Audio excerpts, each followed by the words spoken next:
ರಾಜ್ಯದಲ್ಲಿ ವರ್ಷದಿಂದ ವರ್ಷಕ್ಕೆ ಬಾಲ ಗರ್ಭಿಣಿಯರ ಸಂಖ್ಯೆ ಹೆಚ್ಚಾಗುತ್ತಿದ್ದು, ಕಳೆದ 3 ವರ್ಷಗಳಲ್ಲಿ 18 ವರ್ಷಕ್ಕಿಂತ ಕಡಿಮೆ ವಯಸ್ಸಿನ 80,813 ಬಾಲಕಿಯರು ಗರ್ಭಿಣಿಯರಾದ ಪ್ರಕರಣಗಳು ದಾಖಲಾಗಿದೆ.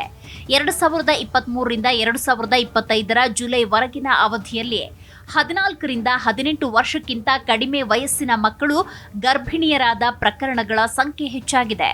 ಸಂತಾನೋತ್ಪತ್ತಿ ಮತ್ತು ಮಕ್ಕಳ ಆರೋಗ್ಯ ಪೋರ್ಟಲ್ ಮಾಹಿತಿಯ ಪ್ರಕಾರ ಬೆಂಗಳೂರಿನಲ್ಲಿ 8,891, ಬೆಳಗಾವಿಯಲ್ಲಿ 8,169, ವಿಜಯಪುರದಲ್ಲಿ 6,229, ಇನ್ನು ತುಮಕೂರಿನಲ್ಲಿ 4,282, ರಾಯಚೂರಿನಲ್ಲಿ 4,100, ಮೈಸೂರಿನಲ್ಲಿ 3,952, ಚಿತ್ರದುರ್ಗದಲ್ಲಿ 3,448, ಬಾಗಲಕೋಟೆಯಲ್ಲಿ 3,384, ಕಲಬುರಗಿಯಲ್ಲಿ 3,383, ಬಳ್ಳಾರಿಯಲ್ಲಿ 2,677, ಹಾಸನದಲ್ಲಿ 2,526 ಪ್ರಕರಣಗಳು ದಾಖಲಾಗಿದ್ದರೆ ಉಡುಪಿಯಲ್ಲಿ ಅತಿ ಕಡಿಮೆ ಅಂದ್ರೆ 182 ಬಾಲ ಗರ್ಭಿಣಿಯರಿದ್ದಾರೆ. ಹೌದು, 2023 ರಿಂದ 24 ಅವಧಿ ತೆಗೆದುಕೊಳ್ಳೋದಾದ್ರೆ 39,711 ಪ್ರಕರಣಗಳು ದಾಖಲಾಗಿದೆ. 2024 ರಿಂದ 25 ಅವಧಿಯಲ್ಲಿ 31,011 ಪ್ರಕರಣಗಳು ದಾಖಲಾಗಿದೆ. 2025 ರಿಂದ 26 ಅವಧಿಯಲ್ಲಿ 10,091 ಪ್ರಕರಣಗಳು ದಾಖಲಾಗಿದೆ. ಶಾಲೆ ಬಿಟ್ಟ ಮಕ್ಕಳು, ಬಾಲ್ಯ ವಿವಾಹ, ಮೊಬೈಲ್ ಮತ್ತಿತರ ವಸ್ತುಗಳ ಆಮಿಷ, ಸಾಮಾಜಿಕ ಮಾಧ್ಯಮಗಳ ಬಳಕೆ, ಪ್ರೀತಿಯ ನೆಪದಲ್ಲಿ ಮದುವೆಯಾಗುವುದಾಗಿ ನಂಬಿಸಿ ಲೈಂಗಿಕವಾಗಿ ಬಳಸಿಕೊಳ್ಳುವುದು ಹೆಚ್ಚಾಗಿ ಕಂಡುಬಂದಿದೆ. ಇದರಲ್ಲಿ ಪೋಕ್ಸೋ ಪ್ರಕರಣಗಳ ಸಂಖ್ಯೆ ಅಧಿಕವಾಗಿದೆ ಎಂದು ರಾಜ್ಯ ಮಕ್ಕಳ ಹಕ್ಕುಗಳ ರಕ್ಷಣಾ ಆಯೋಗ ತಿಳಿಸಿದೆ. ಬಾಲ ಗರ್ಭಿಣಿಯರಾಗದಂತೆ ತಡೆಗಟ್ಟುವಲ್ಲಿ ಶಾಲಾ ಕಾಲೇಜುಗಳಲ್ಲಿ ಕಾನೂನು ಸೇವಾ ಪ್ರಾಧಿಕಾರ, ಆರೋಗ್ಯ ಇಲಾಖೆ ಮೂಲಕ ಜಾಗೃತಿ ಮೂಡಿಸಲೇಬೇಕಾಗಿದೆ. ಮಧ್ಯದಲ್ಲಿ ಶಾಲೆ ಬಿಡುವ ಮಕ್ಕಳನ್ನು ಗುರುತಿಸಿ ಮತ್ತೆ ಸೇರಿಸಲು ಕ್ರಮ ತೆಗೆದುಕೊಳ್ಳಬೇಕು. ಬಾಲ ಗರ್ಭಿಣಿಯರ ಪ್ರಕರಣಗಳು ಬೆಳಕಿಗೆ ಬಂದಾಗ ಆಯೋಗದ ಮೂಲಕ ಪೋಕ್ಸೋ ಪ್ರಕರಣಗಳನ್ನು ದಾಖಲಿಸಲಾಗ್ತಾ ಇದೆ.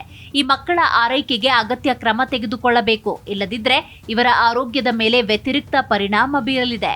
ಪ್ರತಿ ಗ್ರಾಮ ಪಂಚಾಯಿತಿಯಲ್ಲಿ ಮಕ್ಕಳು ಮತ್ತು ಮಹಿಳೆಯರ ರಕ್ಷಣೆಗೆ ಕಾವಲು ಸಮಿತಿಗಳನ್ನು ರಚಿಸಲಾಗಿದೆ. ಇದು ಮಕ್ಕಳು ಮತ್ತು ಮಹಿಳೆಯರ ಮೇಲೆ ಲೈಂಗಿಕ ದೌರ್ಜನ್ಯಗಳಾಗದಂತೆ ಜಾಗೃತಿ ವಹಿಸುವಂತ ನಿಟ್ಟಿನಲ್ಲಿ ಕೆಲಸ ಮಾಡಬೇಕಿದೆ.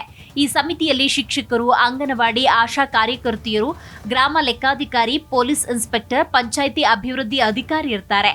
ವಾರದಲ್ಲಿ 1 ಬಾರಿಯಾದರೂ ಕಾವಲು ಸಮಿತಿ ಸಭೆ ನಡೆಸಿ ಬಾಲ್ಯ ವಿವಾಹ, ಬಾಲ ಗರ್ಭಿಣಿಯರ ಪ್ರಕರಣಗಳು, ಮಹಿಳೆಯರು ಮತ್ತು ಮಕ್ಕಳ ಮೇಲೆ ನಡೀತಾ ಇರುವ ದೌರ್ಜನ್ಯವನ್ನ ತಡೆಯುವಂತ ನಿಟ್ಟಿನಲ್ಲಿ ಚರ್ಚೆ ನಡೆಸಲೇಬೇಕಿದೆ. ಬಾಲಕಿಯರ ಸುರಕ್ಷತೆಗೆ ಸಂಬಂಧಪಟ್ಟಂತೆ ಶಾಲೆ, ಮನೆಗಳಲ್ಲಿಯೂ ನಿರ್ಲಕ್ಷ್ಯ ವ್ಯಕ್ತವಾಗ್ತಾ ಇದೆ. ಶಾಲಾ ಪರಿಸರದಲ್ಲಿ ಬಾಲಕಿಯರ ಸುರಕ್ಷತೆಯ ಕಾಳಜಿ ಶಿಕ್ಷಣ ಸಂಸ್ಥೆಯದ್ದಾದ್ರೆ ಮನೆಯಲ್ಲಿ ಆ ಜವಾಬ್ದಾರಿಯನ್ನ ಪೋಷಕರೇ ನಿರ್ವಹಿಸಬೇಕು.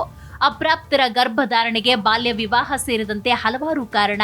ಪ್ರೀತಿಯ ನೆಪದಲ್ಲಿ ಅಮಾಯಕ ಹುಡುಗಿಯರನ್ನ ವಂಚಿಸೋದು, ಮದುವೆಯಾಗೋದಾಗಿ ನಂಬಿಸಿ ಲೈಂಗಿಕವಾಗಿ ಬಳಸಿಕೊಳ್ಳುವುದು ಹೆಚ್ಚಿನ ಪ್ರಕರಣಗಳಲ್ಲಿ ಕಂಡು ಬಂದಿದೆ.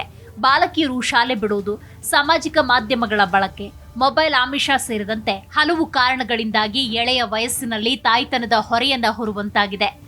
ಕಾರಣ ಯಾವುದೇ ಆದರೂ ಬಾಲ ಗರ್ಭಿಣಿಯರ ಪ್ರಕರಣಗಳು ಮಕ್ಕಳ ಮೇಲೆ ನಡೀತಾ ಇರುವ ಲೈಂಗಿಕ ದೌರ್ಜನ್ಯವಾಗಿದೆ.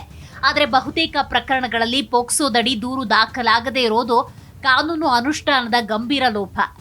ಮಕ್ಕಳ ಮೇಲಿನ ಲೈಂಗಿಕ ದೌರ್ಜನ್ಯವನ್ನ ತಡೆಗಟ್ಟುವುದಕ್ಕೆ ಹಲವು ಕಾರ್ಯಕ್ರಮಗಳು ಈಗಾಗಲೇ ಜಾರಿಯಲ್ಲಿದೆ.